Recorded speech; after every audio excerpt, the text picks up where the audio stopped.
Hi, welcome to the AstroTarotChannel for November 2012.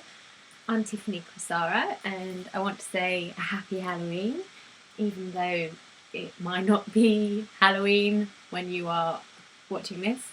I am, of course, doing this on October the 31st, which is the day where the veil is the thinnest. So hopefully you can get a really clear look at the month ahead.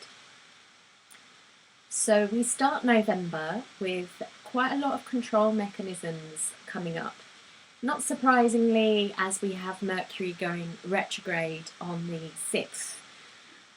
I don't know about you, but I've actually been feeling like Mercury's been retrograde for the last few weeks. So I'm not quite sure what to make about this. This might mean that we actually find no difference with Mercury going retrograde, or that is just a really big build up to a really big Mercury retrograde.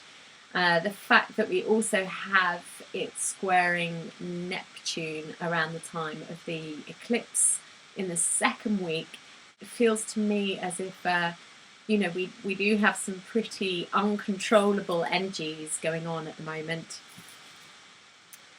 And I think the best thing to do is actually to try and just, Mercury is the trickster. It's really time to just remember your sense of humour.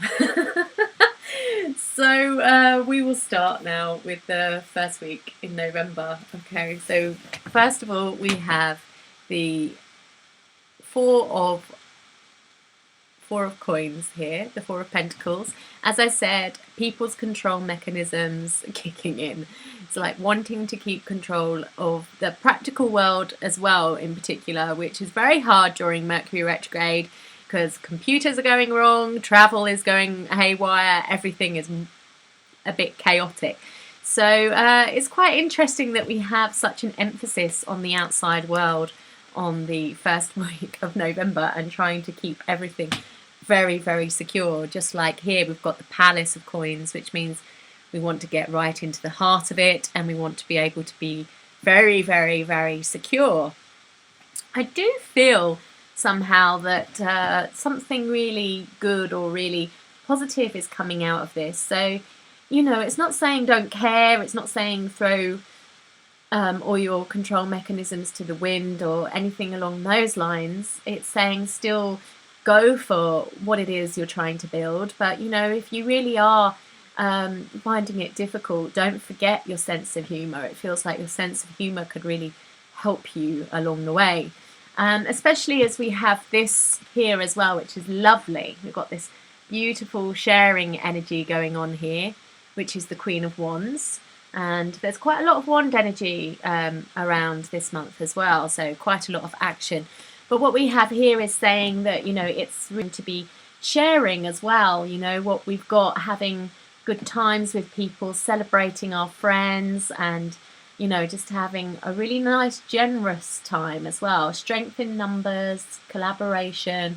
Again, communications with others can be a bit tricky or haywire with Mercury retrograde, but as long as people are aware of that and can laugh at it, then it looks like it could be a really good and happy and enjoyable and achievable time. So in the second week of November we have the full moon solar eclipse in Scorpio.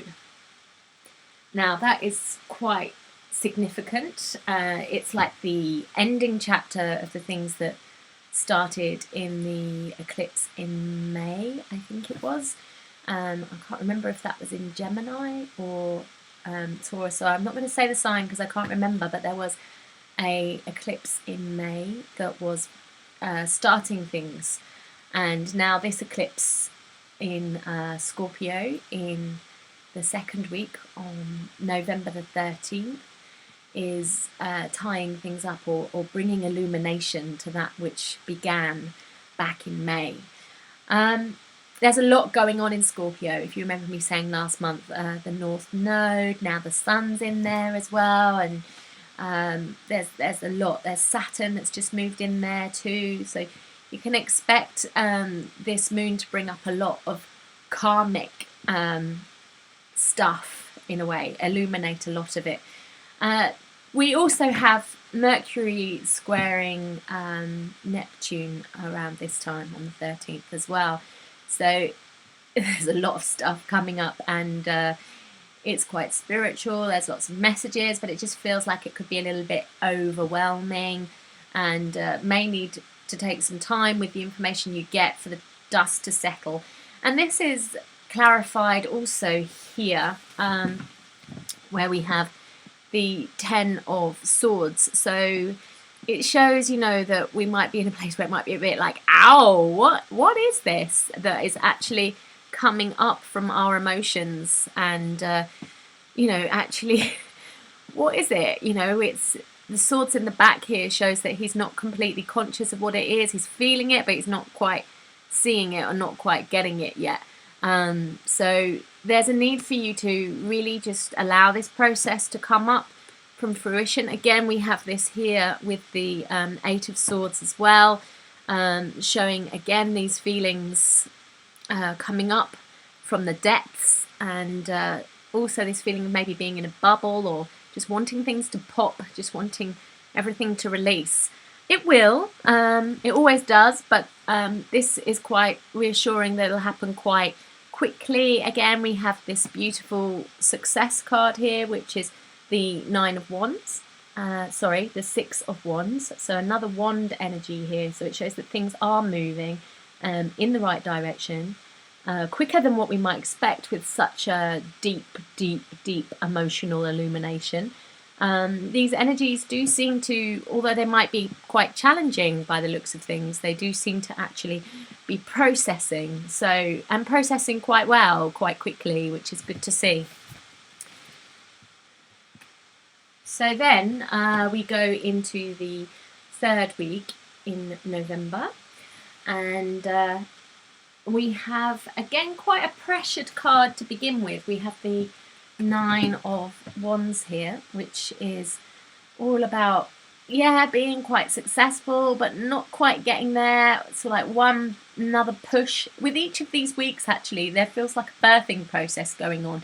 It feels like kind of like a week-long labor, and then there's the fruition at the last day of the week, and this one is no exception. Again, we have this laborious card at the beginning of the week.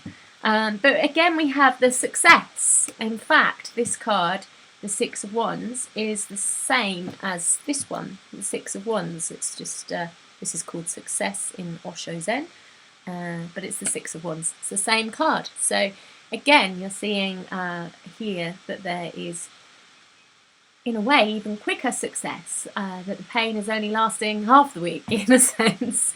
And what we have here is beautiful as well, because it shares participation. So it's just like the sharing card of the Queen of Wands that we saw in the first week. This one is the 4 of Wands. Again, a very active, very creative time.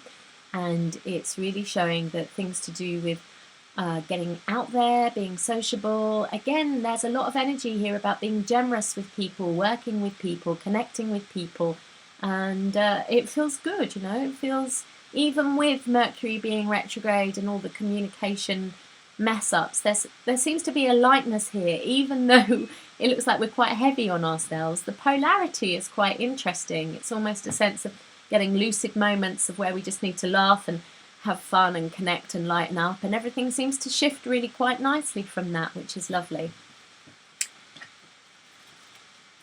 So then in the 4th week we have Mercury going direct, but usually it takes about a week or so for everything to kind of get back to normal.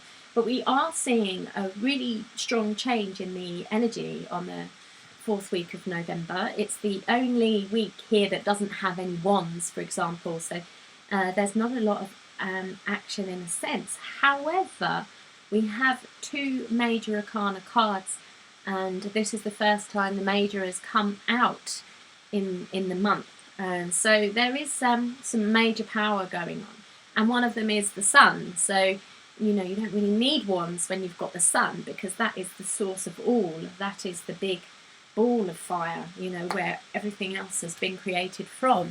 So in a way, we still do have that energy, even more so in a way. So we have the Three of Cups in the 4th week of November. So it shows here the release on the emotional level, which is really lovely because we've kind of been missing that throughout November.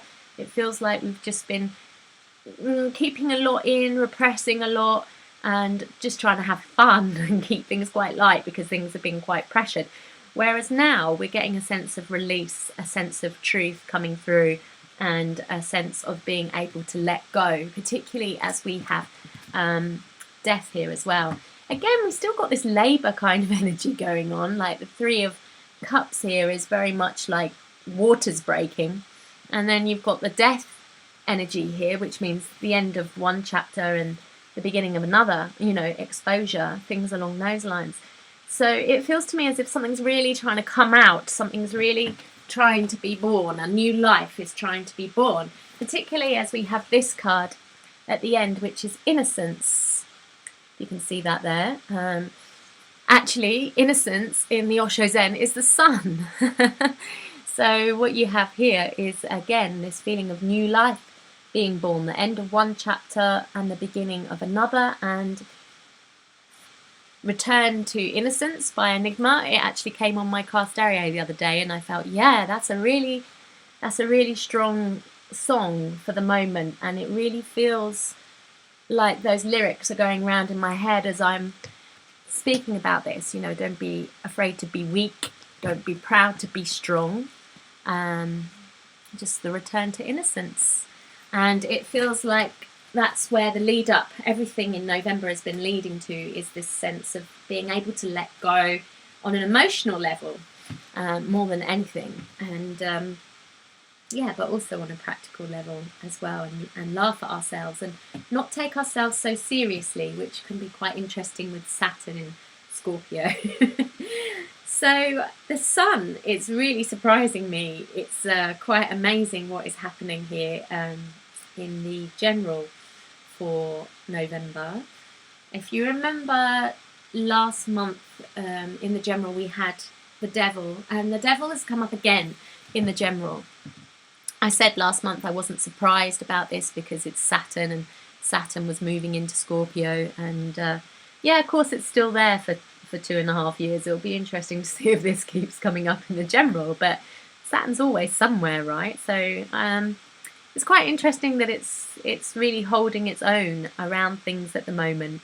It's illuminating all of those parts of ourselves that keep us in control, fear, or restriction. And of course, the devil means Lucifer, which means light bringer. Okay, so what you have here is the light. Look at this. There's the sun. And this one, the source, is the sun. So double helpings of consciousness. That's incredible. That's absolutely amazing. So this process in November feels quite full on. Lots of struggles, labours and births. But my goodness, look at the amount of new life, energy and consciousness we have. I have to rush off because I'm going to get a phone reading through in a few seconds. So sorry for the quick rush off, but I hope that's helped you, and if you need any more guidance then please see my links below, and we can maybe have a longer session. Have a great November. Blessings.